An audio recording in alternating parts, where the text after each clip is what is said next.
जाकी रही भावना जैसी, प्रभु मूरत देखी तिन तैसी। हम जैसी भावना करेंगे भगवान वही रूप रख कर हमें साक्षात्कार करा देंगे। भगवान के निज धाम में जाकर के उनको सेवा मिलती है।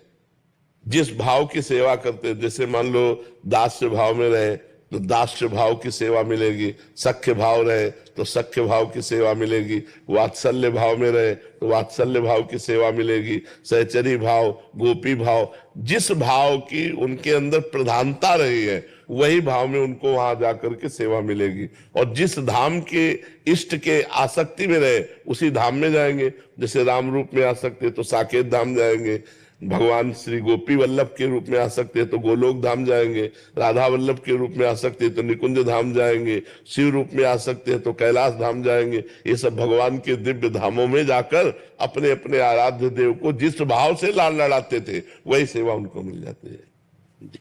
पर वो शरीर चिदानंदमय होता है, वो मरने जीने वाला, खाने पीने वाला, सोने जागने वाला, घटने बढ़ने वाला नहीं होता। अपरिवर्तनशील जैसे सच्चिदानंद भगवान का दे, ऐसे वो भाव दे में सच्चिदानंद दे से सच्चिदानंद भगवान की सच्चिदानंदमय भावों के द्वारा सेवा करते रहते हैं। इनका शायद ऐसा भाव है कि जो गुरुजन होते हैं, मतलब अपना शरीर जब त्याग करते हैं तो उसके बाद वो कैसे, मतलब देखो, मोक्ष भक्तजन ही स्वीकार नहीं करते, सिर्फ भक्तजन नहीं। स्वीकृति की बात नहीं है, तुम्हारा अधिकार होगा तो मोक्ष हो जाएगा, पर मोक्ष भक्तजन स्वीकार नहीं करते। क्यों? उनकी भगवान में आसक्ति होती है। जिसकी कहीं भी आसक्ति नहीं होती, भगवान में भी आसक्ति नहीं होती, उनका मोक्ष होता है। भक्तों की भगवान में आसक्ति होती है। जैसे भरत जी की राम जी के चरणों में आसक्ति है तो तीर्थराज प्रयाग से कह रहे, चार पदार्थ भरा भंडारू, अर्थ धर्म काम मोक्ष, ये चारों पदार्थ आपके भंडार में भरे, आप राजा हैं, तीर्थ राजा है, और मैं आपसे मांग रहा हूं। क्या मांग रहा हूं? अर्थ न धर्म न काम रुचि, गति न चहो निर्वाण, जन्म जन्म रति राम पद, यह वरदान नान। सीता राम चरण रति मोरे, अनुदिन बढ़े अनुग्रह तोरे। हे तीर्थराज प्रयाग, मुझे न अर्थ चाहिए, न धर्म चाहिए, न काम चाहिए, न मोक्ष चाहिए। मेरा बार बार जन्म हो लेकिन रघुनाथ जी के चरणों में प्रेम हो, सीताराम के चरणों में प्रेम हो। तो जो भगवान का प्रेमी भक्त होता है वो मोक्ष त्यागी होता है। सालोक के सारिष्ट, सामीप्य, सायुज्य, एकत्व, 5 प्रकार के मोक्षों का त्याग करके वो यही चाहता है कि भगवान के चरणों में प्रीति हो, भले नरक जाना पड़े। श्रीमद राधा सुधा निधि में लिखा है, यत्र यत्र मम जन्म कर्म भीर नारके परमे पदे थवा, राधिका रत निकुंज मंडली तत्र तत्र हृदय में विराजताम। मेरा जहां जहां कर्म के अनुसार जाना हो, चाहे नरक जाना हो चाहे परम पद जाना हो, पर हे लाडली जो आप अपनी सहचरियों के साथ, लालजू के साथ हमारे हृदय में स्फुरित होती रहे, बस इतनी जरूरत है। राधिका रथ निकुंज मंडली तत्र तत्र हृदय में विराजताम, चाहे यत्र यत्र मम जन्म कर्म भी नार के परमे पदे थवा। ये ही जोनि जन्मो कर्म बस, तहा राम पद अनुराग हो। भक्त का ये लक्ष्य होता है, इसलिए उसको मोक्ष नहीं प्राप्त होता। और मोक्ष सुख का जो ज्ञानी महापुरुष है वो भी भगवान के प्रेम सुख के लिए ललचाता है।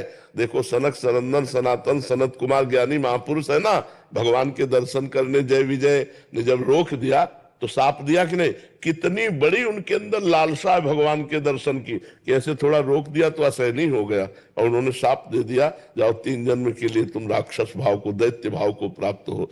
तो भगवान का रूप ऐसा है। तो ब्रह्म सुख से भी सर्वश्रेष्ठ सुख भगवान का प्रेम सुख है। इसीलिए प्रेमी जनों ने मोक्ष का परित्याग किया। न मोक्षास्याकांक्षा भव विभव वांछा पिचन में, न मुझे मोक्ष की आकांक्षा है और न इस संसार के भोगों की आकांक्षा है, वो भक्त होता है। तो ब्रह्म सुख से भी सर्वश्रेष्ठ सुख भगवान का प्रेम सुख है। इसीलिए प्रेमी जनों ने मोक्ष का परित्याग किया। न मोक्षास्याकांक्षा भव विभव वांछा पिचन में, न मुझे मोक्ष की आकांक्षा है और न इस संसार के भोगों की आकांक्षा है, वो भक्त होता है। महाराज जी, इसमें एक प्रश्न था, मतलब इस साधक की तरह से पूछ रहा हूँ महाराज जी। महाराज जी, जैसे गुरुजन जब शरीर से चले जाते हैं महाराज जी, जैसे हरिवंश महाप्रभु जी हैं महाराज जी, हम उनसे प्रार्थना कर रहे हैं तो वो उसी रूप में हमें, और अगर हम इस दृष्टिकोण से देखें तो महाराज जी वो तो पूरा उनमें मिल गए हैं और वहां चले गए हैं, तो अनुभव कौन कराता है? भगवान।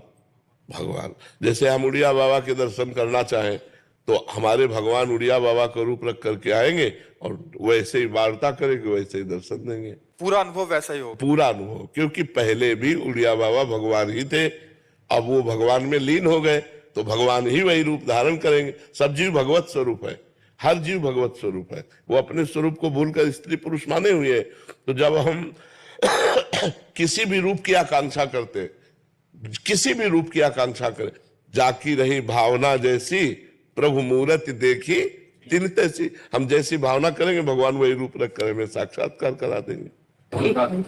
तो ऐसा है कि महात्मा अगर उन्होंने देह भी छोड़ दिया तो भी उनका कार्य वैसे ही जैसे पहले देहधारी थे, जो कार्य वो करते थे वही चालू रहता है क्या बाद? हाँ, भगवान के निज धाम में जाकर के उनको सेवा मिलती है।